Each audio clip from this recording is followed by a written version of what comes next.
ఈ డిసెంబర్లో ఈ యొక్క సిరీస్ స్టార్ట్ చేస్తున్నాను. ఈ సిరీస్ ఏంటంటే మనం 2025లో the best mutual funds across all categories అవేంటో మనం కంప్లీట్ గా తెలుసుకుందాం. ఈ వీడియో ఎండ్ వరకు మీకు ఒక మంచి ఇన్ఫర్మేషన్ వస్తుంది. మీరు వీడియో ఎండ్ వరకు చూడండి. నేను మీ ఆకాష్, మీరు చూస్తుంది ఫైనాన్స్ విత్ అకి ఆకాష్. ఈ వీడియోలో నేను మేజర్ గా ఫోకస్ చేస్తుంది లార్జ్ క్యాప్ యొక్క సెలక్షన్ ప్రాసెస్. నేను అండ్ నా టీం కూర్చొని దాని ఒక ఎంటైర్ గా ఆ సెలక్షన్ ఎలా చేసుకోవాలి, మనం సెలక్షన్ చేసుకోవాలంటే ఏ పారామీటర్ చూసుకోవాలి, అండ్ మనకు లార్జ్ క్యాప్ అనేసరికి ఒక డైలమా ఉంటుంది. ఇండెక్స్ ఫండ్ చూస్ చేసుకోవాలా, లేదంటే ఈటీఎఫ్ చూస్ చేసుకోవాలా, ఆర్ ఎల్స్ డైరెక్ట్ యాక్టివ్ ఫండ్స్కి వెళ్ళాలా. యాక్టివ్ ఫండ్స్ అంటే ఏం లేదు, లైక్ బ్లూ చిప్ ఫండ్స్ లేదంటే ఈ నిపాన్ లార్జ్ క్యాప్ ఫండ్స్ ఇలా ఉంటుంది కదా, అవే active funds. So index fund is passive funds where a fund manager యొక్క అవసరం ఉండదు. అదే యాక్టివ్ ఫండ్స్ లో మాత్రం ఫండ్ మేనేజర్ అవసరం ఉంటుంది. ఇప్పుడు లార్జ్ క్యాప్ లో మనకున్న ఇన్ని ఆప్షన్స్ లో ఫస్ట్ ఈ 3 ఆప్షన్స్ ఉన్నాయి, ఇండెక్స్, ఈటీఎఫ్ అండ్ యాక్టివ్. వీటిలో మనం ఎలా సెలెక్ట్ చేసుకోవాలి? ఇప్పుడు మనకున్న ఈ మూడిట్లో లైక్ ఇండెక్స్ ఫండా, ఈటీఎఫా లేదంటే యాక్టివ్ మ్యూచువల్ ఫండ్సా అని అనుకుంటే దాంట్లో ఏం చూస్ చేసుకోవాలంటే దానికి మనకు కావాల్సింది డేటా. ఆ డేటా వచ్చేసరికి మనం లాస్ట్ 10 years ఒకసారి అబ్జర్వ్ చేస్తే ఇండెక్స్ ఫండ్ కి యాక్టివ్ ఫండ్స్ కి మనం కంపారిజన్ చేస్తే యాక్టివ్ ఫండ్స్ అనేవి అవుట్ పర్ఫార్మ్ చేసింది. ఎంత పర్సెంటేజ్? 1.37% ఇండెక్స్ ని అవుట్ పర్ఫార్మ్ చేసింది. కానీ ఈ డేటా ఎంతవరకు నిజం? దీంట్లో మనకు ఒక చిన్న లూప్ హోల్ ఉంది. ఆ చిన్న మిస్టేక్ ఏంటంటే ఆ డేటాలో 2017 వరకు లార్జ్ క్యాప్ మ్యూచువల్ ఫండ్స్ ఒక రకంగా ఉండేవి. 2017 తర్వాత ఎప్పుడైతే సెబీ వచ్చి రీక్లాసిఫికేషన్ చేసిందో, కొత్త రూల్స్ తీసుకొచ్చిందో, అప్పుడు మనకు డిఫరెంట్ గా ఉంది ఆ డేటా. అదేంటంటే నేను ఒక ఇన్వెస్టర్ గా నేను మీకు యాక్టివ్ మ్యూచువల్ ఫండ్స్ లో ఇన్వెస్ట్మెంట్ చేశాను అనుకోండి బిఫోర్ 2017. అప్పుడు ఆ ఫండ్ మేనేజర్ ఒరిజినల్ గా యాక్టివ్ మ్యూచువల్ ఫండ్స్ లో పెట్టకపోయేది. దాన్ని తీసుకెళ్లి ఒక అట్లీస్ట్ 40-50% అయినా సరే mid cap and small cap లో తీసుకొచ్చి పెట్టేది ఆ ఫండ్. మనం ఏమనుకుంటామంటే ఆ రిటర్న్స్ అన్ని లార్జ్ క్యాప్ నుంచి వచ్చినాయి అనుకుంటాము. కాకపోతే ఆ రిటర్న్స్ 2017 కంటే ముందు ఆ రిటర్న్స్ ఏవైతే వచ్చాయో అవన్నీ లార్జ్ క్యాప్ కాకుండా mid cap and small cap నుంచి వచ్చిన రిటర్న్స్ తీసుకొచ్చి మీకు లార్జ్ క్యాప్ లో ఇన్ని రిటర్న్స్ వచ్చాయి అని చెప్పేసి ఒక హీరో ఇది సూపర్ పర్ఫార్మ్ చేస్తుంది అని చెప్పి ఫండ్ మేనేజర్స్ ని మనం మ్యానిపులేట్ చేశారు.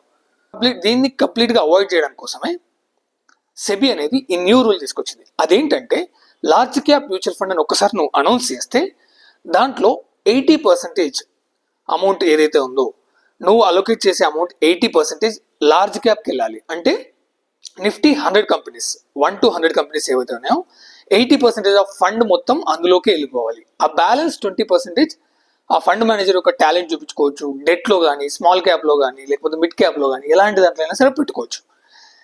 దీని తర్వాత మనకు డేటా కూడా చేంజ్ అయింది. మీరు ఒకసారి డేటా అబ్జర్వ్ చేస్తే లాస్ట్ 5 years లో మనకు active funds, active large cap funds ఏవైతే ఉన్నాయో అవి ఇండెక్స్ ని ఓన్లీ 0.77% మాత్రమే అవుట్ పర్ఫార్మ్ చేసింది. అలానే 3 years డేటా చూసుకుంటే ఓన్లీ 0.17% మాత్రమే అవుట్ పర్ఫార్మ్ చేసింది. ఇక్కడ మీరు అనుకోవచ్చు ఏదైతేనే end of the day index fund ని మన యాక్టివ్ ఫండ్స్ ఏవైతే ఉన్నాయో అవి అవుట్ పర్ఫార్మ్ చేసింది అని మీరు అనుకుండొచ్చు. కాకపోతే మీకు ఇంకో చిన్న డిఫరెన్స్ చెప్తా. ఇండెక్స్ ఫండ్ లో యాక్టివ్ గా మెయింటైన్ చేయరు కాబట్టి అక్కడ ఎక్స్పెన్స్ రేషియో ఉండదు. కానీ యాక్టివ్ ఫండ్స్ లో ఎక్స్పెన్స్ రేషియో 0.6 వరకు ఉంటుంది. మీకు వచ్చింది 0.17% ఎక్స్ట్రా అవుట్ పర్ఫార్మ్ ఇచ్చింది. ఈ 0.06% తీసేస్తే మనకు 0.11% అలా వస్తుంది. సో 0.1% మనకు ఇంప్రూవ్మెంట్ కోసం మనం యాక్టివ్ మ్యూచువల్ ఫండ్స్ లో ఇన్వెస్ట్మెంట్ చేయడానికంటే ఇండెక్స్ మ్యూచువల్ ఫండ్స్ అనేది కొంచెం బెటర్ ఆప్షన్. సో ఇప్పుడు మనము ఫిల్టర్ చేసింది ఏంటంటే మనకు వచ్చిన డేటా అంతా మనం చెక్ చేసుకున్నాము. బట్ నేను అండ్ మా టీం మనం మెయిన్ గా ఆలోచించేది ఏంటంటే ఇన్వెస్టర్ పాయింట్ ఆఫ్ వ్యూ ఆలోచిస్తుంది. ఒక లార్జ్ క్యాప్ మ్యూచువల్ ఫండ్ లో ఇన్వెస్ట్మెంట్ చేయాలనుకునే వాళ్ళ మైండ్ సెట్ ఎలా ఉంటుందంటే నాకు ఎఫ్డి అండ్ బాండ్స్ తో కంపేర్ చేస్తే రిటర్న్స్ ఎక్కువ రావాలి అని అనుకుంటాడు. ఎట్ ది సేమ్ టైం నా అమౌంట్ ప్రొటెక్షన్ గా ఉండాలి, ఎక్కువ రిస్క్ తీసుకోవద్దు అని కూడా ఉంటారు. అంటే he will think about safety.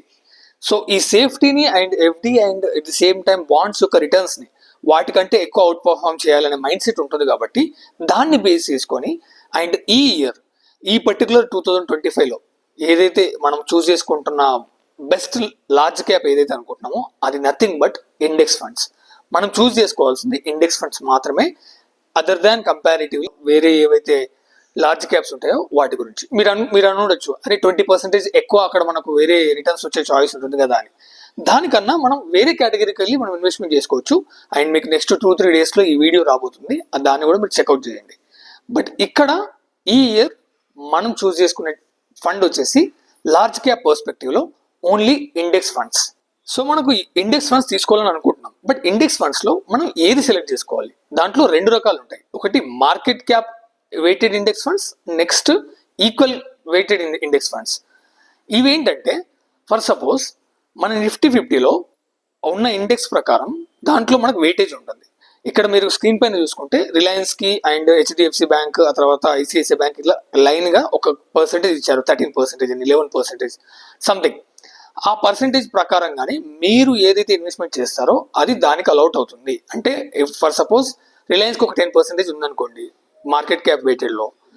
రిలయన్స్లో మీరు ఒకవేళ 1000 ఇన్వెస్ట్మెంట్ చేస్తే దాంట్లోంచి 10% అమౌంట్ రిలయన్స్కి వెళ్ళిపోతుంది, మిగతా 900 ఆ బ్యాలెన్స్ 49 స్టాక్స్కి వెళ్ళిపోతుంది. అలా కాదు ఈక్వల్ వెయిటెడ్ అనుకోండి, equal weighted is nothing but 2%. అది ఎనీ స్టాక్ మనకు అన్నిటికీ 2% అనేది అలొకేట్ అయిపోతుంది.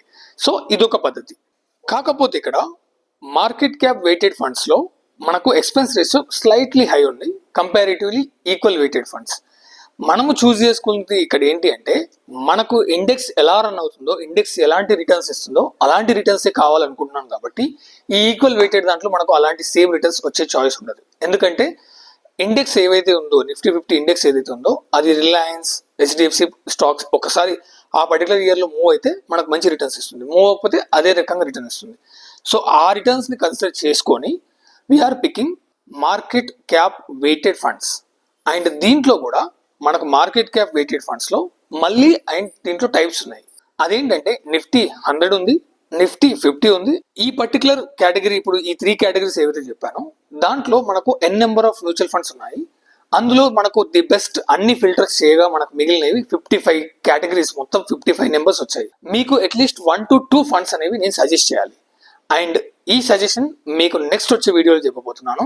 ఈ పర్టికులర్ మ్యూచువల్ ఫండ్ మనం ఎందుకు చూస్ చేసుకున్నాము లార్జ్ క్యాప్ పర్స్పెక్టివ్లో అనేది ఆ వీడియోలో మనం చెప్పుకుందాము. అంతవరకు మీరు ఛానల్ని సబ్స్క్రైబ్ చేసుకోండి.